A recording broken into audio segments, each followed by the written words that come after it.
Jangan lupa like, comment, subscribe, dan klik ikon lonceng untuk terus update video-video terbaru.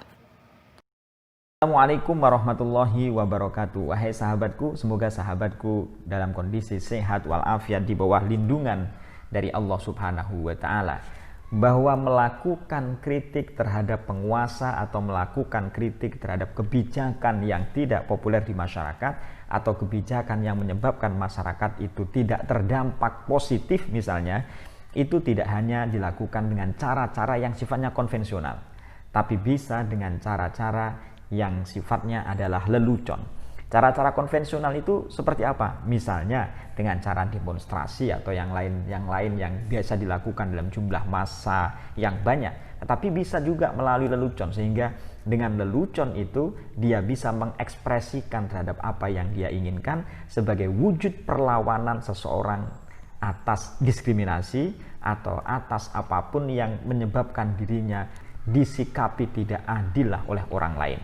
Kita bisa melihat bahwa lelucon itu bisa menjadi alat perlawanan seperti yang ditulis oleh Gus Dur.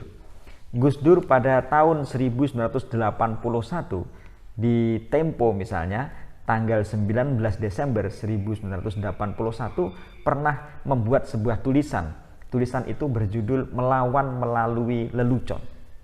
Jadi lelucon bisa digunakan sebagai alat perlawanan. Tetapi Gus Dur mengakui bahwa perlawanan melalui lelucon itu memang tidak bisa bersifat masif, karena tidak ada yang melalui lelucon lalu kemudian bisa menimbulkan sebuah peralihan kebijakan yang luar biasa besar, tidak ada. Tetapi bagaimanapun kira-kira Gus Dur itu mengidentifikasi ada 3 manfaat dari melawan melalui lelucon. Yang pertama adalah bahwa melawan melalui lelucon itu bisa menyatukan bahasa rakyat dan mengidentifikasi masalah-masalah yang dihadapi. Contoh misalnya yang dicontohkan oleh Gus Dur, tapi sebelumnya misalnya ketika sahabatku ingin melihat tulisan Gus Dur yang saya sebutkan di Tempo tanggal 19 Desember 1981 itu, sahabatku kalau misalnya ada buku yang berjudul begini, Tuhan Tidak Perlu Dibela, ini merangkum berbagai tulisan Gus Dur yang dirangkum dalam buku ini. Jadi kalau sahabatku punya buku ini bisa dilihat, melawan melalui lelucon pada halaman 209. Yang pertama, bahwa lelucon itu bisa menyatukan bahasa rakyat dan mengidentifikasikan masalah-masalah yang dihadapi. Contoh yang dimunculkan oleh Gus Dur adalah lelucon tentang Presiden Nasir Mesir pada saat itu. Misalnya bahwa Nasir itu adalah pemimpin di Mesir yang sangat membuat aturan yang sangat ketat, orang bisa pergi ke luar negeri. Karena begitu ketatnya pergi ke luar negeri, maka ada lelucon yang mengkritik terhadap kebijakan dari Nasir itu. Contohnya seperti bahwa ketika ada masalah, maka Presiden Nasir itu datang ke patung Seping namanya, ke patung Seping. Patung Seping itu adalah sebuah patung singa yang berkepala manusia. Di sana Nasir mengeluh atau berkonsultasi kepada si patung Seping itu. Tetapi ketika konsultasi itu diutarakan kepada Seping, maka Seping itu tidak menjawab. Karena ditanya berulang kali tidak menjawab, sehingga kesabaran dari Presiden Nasir ini sampai tahap yang paling tinggi, sehingga Presiden Nasir mengatakan, kalau kamu mau menjawab terhadap apa yang saya keluhkan, mau menjawab terhadap apa yang saya sampaikan, maka semua permintaanmu akan saya kabulkan. Maka Seping pun menjawab dengan jawaban exit permit. Exit permit. Keluar izin.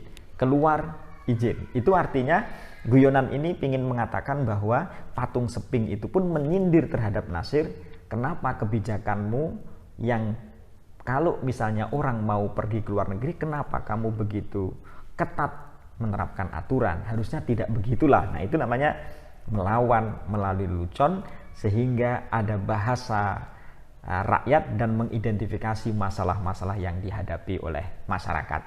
Jadi itu fungsi yang pertama. Fungsi yang kedua, melawan melalui lelucon itu bisa menggalang persatuan dan bisa mengidentifikasi lawan. Jadi menggalang persatuan dan bisa mengidentifikasi lawan. Contohnya adalah Gus Dur menyebutkan contohnya guyonan tentang di Polandia, kebijakan di Polandia. Ada dua orang bertemu, lalu dua orang bertemu itu salah satunya bertanya, apakah hadiah yang akan diberikan ketika orang mau memamerkan lambang serikat buruh di Moskow? Lalu orang yang ditanya, sahabatnya lain yang ditanya itu menjawab, saya tidak tahu. Lalu dijawab sendiri, hadiahnya adalah 2 gelang dan 1 rantai. Yang ditanya mengatakan, berarti itu emas atau sesuatu yang berharga? Dijawab, tidak, itu maksudnya adalah borgol. Itu berarti orang yang berani memamerkan lambang serikat buruh di Moskow akan mendapatkan borgol. Hadiahnya adalah borgol. Itu fungsi yang kedua, yaitu menggalang persatuan dan mengidentifikasi lawan. Dan yang ketiga adalah fungsi lelucon sebagai kritik terhadap keadaan yang tidak menyenangkan. Sebagai kritik terhadap keadaan yang tidak menyenangkan.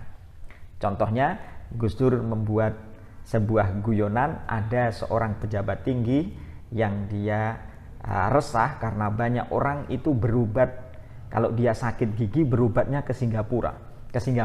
Apakah di dalam negeri tidak ada dokter yang ahli, atau karena memang tidak ada dokter sama sekali? Tidak ada dokter sama sekali atau kekurangan dokter gigi? Lalu dijawab, tidak begitu. Tetapi karena di dalam negeri itu dilarang membuka mulut. Nah, itu berarti cerita ini ingin menjelaskan bahwa di dalam negeri orang membuka mulut untuk berbicara saja dilarang. Ini menunjukkan protes mereka terhadap kondisi situasi sosial di Indonesia yang sedikit-sedikit itu dianggap menyindir terhadap penguasa. Jadi kritik dilarang, bahasanya begitu. Atau contoh lagi yang diberikan oleh Gus Dur tentang atlet yang ada di Suriah. Kalau orang bertanya, kenapa atlet di Suriah itu bisa menang balap lari, lomba lari di Olimpiade? Apa yang menyebabkan atlet lari dari Suriah itu bisa menang pada lomba lari di Olimpiade? Ketika dia diwawancarai, maka sang atlet menjawab. Ketika ditanya, kenapa kok, apa resepnya sehingga engkau kok bisa menang di dalam lomba lari itu? Dijawab oleh sang atlet itu, ketika saya mulai start, maka bayangan saya adalah bahwa saya dikejar oleh tentara Israel. Karena bayangan saya dikejar oleh tentara Israel, maka saya larinya sangat kencang. Nah, ini berarti adalah guyonan bagaimana dominasi Israel terhadap Suriah. Jadi itulah fungsi lelucon sebagai bentuk perlawanan masyarakat terhadap sesuatu yang tidak menyenangkan dirinya, atau terhadap sesuatu kebijakan yang mendiskriminasi terhadap dirinya. Jadi Gus Dur sebenarnya telah lama menyusun guyonan-guyonan sebagai bagian dari kritik, karena Gus Dur mengakui bahwa guyonan itu bisa memiliki aspek yang bisa menyadarkan orang, bisa memetakan persoalan, dan juga bisa mengeluarkan unek-unek yang dirasakan oleh masyarakat terhadap kebijakan, terhadap pemimpin, atau terhadap penguasa.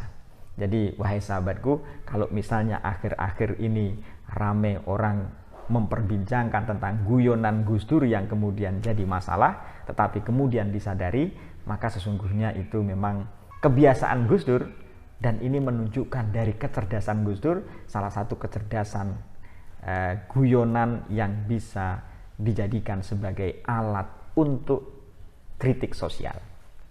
Tapi begini sahabatku, ketika ada orang melakukan kritik terhadap diri kita, maka alternatifnya 3. Jadi ketika kritik apapun termasuk melalui guyonan, maka respon terhadap kritik itu ada 3. Yang pertama, dia dengan sikap terbuka kemudian memperbaikinya. Wah, ini berarti kritiknya ini benar. Kalau begitu saya ingin memperbaiki. Nah, kalau begitu itu adalah sikap mental yang sangat luar biasa bagus, karena dia menerima kritik sebagai cambuk bagi dirinya untuk memperbaiki. Yang kedua, merasa bersalah tapi tidak memperbaikinya, tapi justru menyerang orang yang mengkritiknya. Nah, ini tindakan yang tidak bagus. Jadi yang pertama, ketika ada kritikan datang, pertama dia siap untuk memperbaikinya karena itu adalah bagian dari sesuatu yang salah, maka dia berusaha untuk memperbaikinya. Dan ini adalah orang yang bagus. Yang kedua adalah orang yang tidak menerima terhadap kritik, justru ingin membalas terhadap kritikan orang lain itu. Tapi dia menyadari bahwa dirinya sebenarnya adalah orang yang salah. Dia sadar bahwa dirinya salah tapi tidak mau dikritik. Sehingga dia menghantam terhadap orang yang mengkritiknya. Dan yang ketiga adalah orang yang tidak sesuai dengan apa yang dikritikkan. Wong dia benar kok. Orang yang mengkritiknya tidak memiliki data apapun terhadap apa yang dia kritik. Jadi dia tenang-tenang saja. Kenapa dia tenang? Karena dia merasa tidak seperti apa yang dikritikkan. Nah, jadi kalau ada kritikan, maka responnya berkisar kepada 3 hal ini. Yang pertama, orang yang menyadari terhadap kesalahannya, lalu dia melakukan perubahan terhadap apa yang dikritik orang. Yang kedua adalah orang yang tidak terima terhadap kritikan orang lain dan dia sebenarnya tahu bahwa itu adalah salah, bahkan dia justru menghantam orang yang mengkritiknya. Dan yang ketiga adalah orang yang santai-santai saja. Kenapa? Karena dia memang merasa tidak bersalah. Dia melakukan hal yang benar dan orang yang mengkritiknya itu karena dia tidak tahu, dia tidak memaparkan data yang benar. Jadi tidak usah panik kalau misalnya kita merasa tidak bersalah, apa yang disampaikan oleh orang lain itu tidak berdasarkan data misalnya, tidak sesuai dengan apa yang kita lakukan dan dia mengkritiknya karena tidak tahu saja, kita tidak usah mempermasalahkan, bahkan kita justru menjelaskannya dengan biasa-biasa, menjelaskannya dengan santun, memahamkan kepada dia bahwa dia sebenarnya adalah keliru. Jadi responnya adalah 3 ini. Wahai sahabatku, apapun kritik yang datang kepada kita, cobalah kita sikapi dengan baik. Kalau misalnya kita salah, kita perbaiki. Kalau kita benar, kita nasihati dia, kita lawan dengan data-data. Supaya orang yang mengkritik kita tahu bahwa dia sebenarnya adalah salah. Demikian, semoga bermanfaat. Assalamualaikum warahmatullahi wabarakatuh.